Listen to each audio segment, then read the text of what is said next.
Firstly, Red Bull, thanks for trolling everyone. You thought it was going to be 8 AM, then 8:30, then it was 9 AM.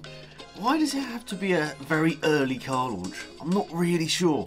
Anyway, it's launched now. The Red Bull RB14 has been shown to us worldwide. I want to quickly talk about it in today's video and also talk about what I think could be the potential targets for the RB14 and the Red Bull team for this 2018 Formula 1 season. I should also mention, you can probably tell by my voice, I've actually been quite ill the last just over a week. I've had the flu, which really sucks.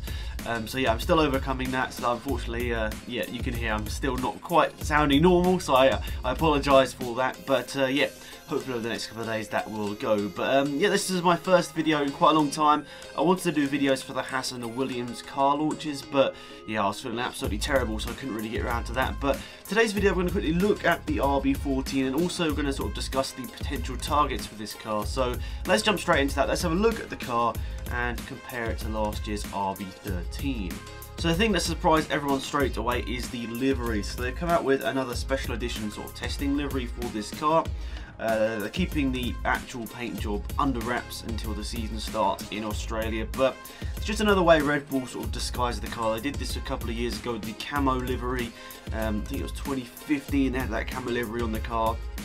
And I think every year they try something a little bit different with the livery, just to try not to give away all of their clues straight away. So that's an interesting sort of thing to point out straight away. There's obviously some pretty interesting stuff on this car, otherwise they wouldn't have bothered to do this. Who knows, Red Bull like to cause a stir anyway. They are PR geniuses, and I think once again this is sort of shown with this livery. But I personally really like this, the like mock-up livery for the testing. I don't know about you guys, I think that looks really, really cool. I mean, they're never going to run it in the actual theme because it doesn't really represent the brand at all. But I think as a testing livery, that is really, really cool, and fingers crossed, we'll see what the actual livery is like. It could be even better than that. Red Bull are good with their liveries, not gonna lie. Looking at the sponsors as well, it looks like Aston Martin is obviously much more prominent. It's actually in the sort of team title now, if you would say. It's sort of Aston Martin, Red Bull Racing. It was Red Bull Racing, and then I think just Aston Martin was a little sort of sponsor on the side thing for the last couple of years. But it's actually on the car very prominently now. It's on the rear wing of the car and many other places on the car as well. So that's really interesting to see Aston Martin more a prominent sort of feature on the car, which is going to be important over the next couple of years. Could they actually end up being sort of the main team, if you will? They could actually end up being Aston Martin Racing, and Red Bull could be the sponsor. We'll see how that goes over the next couple of years, of course, but interesting thing to note there on the car. But aesthetically, I'm not the greatest at sort of aerodynamics and all that sort of stuff, so I'm not going to try and go too in depth there because there's literally no point in me doing it. I'll leave some links to some channels down below that I think you should definitely check out if you want to have that really sort of proper analysis of the car in terms of aerodynamics and that sort of stuff. I'll leave a link down below to Arav. He's fantastic with these sort of videos, and also the F1 Word, who I was on a podcast with the other day as well, so I'll leave the link to both those guys and maybe a few more in the description down below. So if you want more of a technical analysis, go down there. If you want to sort of just see me give a prediction for the year and sort of talk about the car in general, this is your place to be. So over the next couple of days, we're doing all of the car launches, but in terms of actually how the car looks, it looks pretty similar to the RB13 in terms of the front wing assembly. Pretty similar over the RB13. Obviously, it's going to have more winglets. It's going to have more aerodynamics and downforce. That's something that develops every single year in Formula 1. But in terms of a front wing design, it looks pretty similar to the 2017. Well, I was about to say 2016. The 2017 Red Bull with the design of that front wing. The shape of it, if you will, is the same or pretty similar to the 2017 car.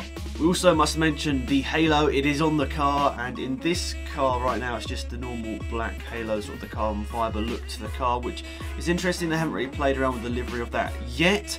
I feel like Red Bull will be the most interesting one to watch when they sort of release their actual livery, because they're pretty good with making a livery look pretty fantastic. And even though their livery's been pretty similar since their conception back in 2005, they've always done a really good job of subtly tweaking a livery. So I think with the halo, I think the actual thing, the halo, would look pretty good on the Red Bull. We'll see. Maybe they'll decide not to do a single thing to the halo and leave it. But I personally think they'll incorporate it really well. But it works with this testing livery, to be fair, as there is quite a lot of black on the car, lots of dark colours on there. So I think it really works with the testing livery.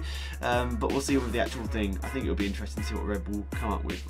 I love that livery. It's so cool. Let me know in the comment section down below. Do you like this livery, or do you dislike it?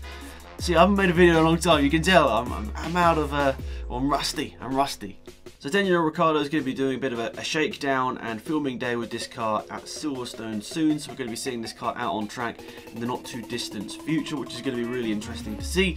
Fingers crossed they don't have any big reliability problems with the car on the filming day. That would be embarrassing.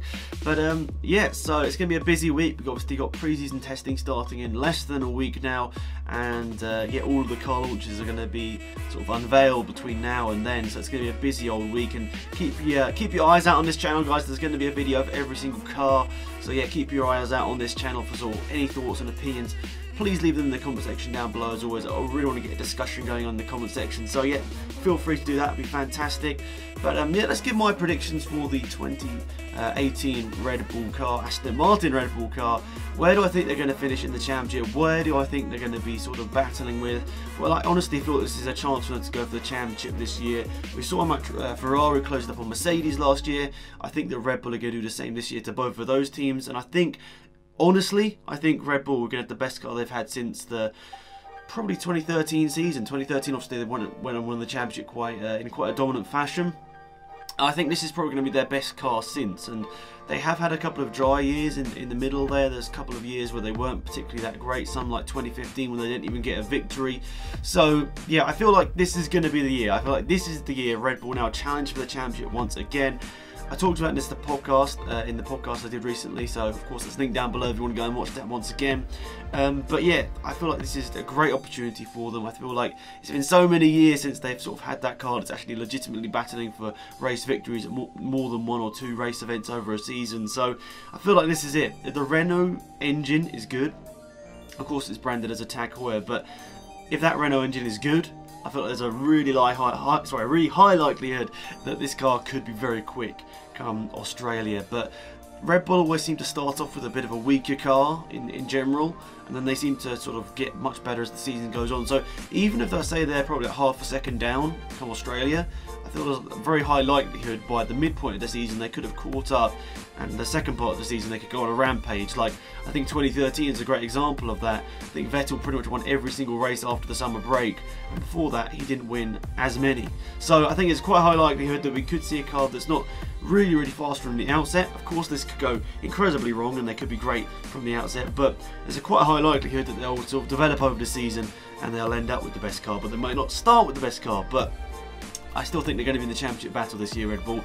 Let me know in the comment section. Let me know in the comment section down below, guys. I apologise, my voice is definitely going. I can hear it. My voice is going. So I'll wrap this video up right now. Leave your thoughts and opinions on the RB14 in the comment section down below. I apologise once again for my illness. Hopefully over the next couple of days that will have gotten rid of, and I should be fighting fit soon. But yeah, thanks for watching, guys. Have a great day. Hopefully you enjoyed the video. Please leave a thumbs up if you did enjoy it, and subscribe to my channel if you are new. The videos in the future will be better, don't worry. Once I get over this illness, I'll be able to talk properly and yeah, get my points in a better order. So thanks for watching, guys. Have a great day, and I'll see you guys around soon. Goodbye.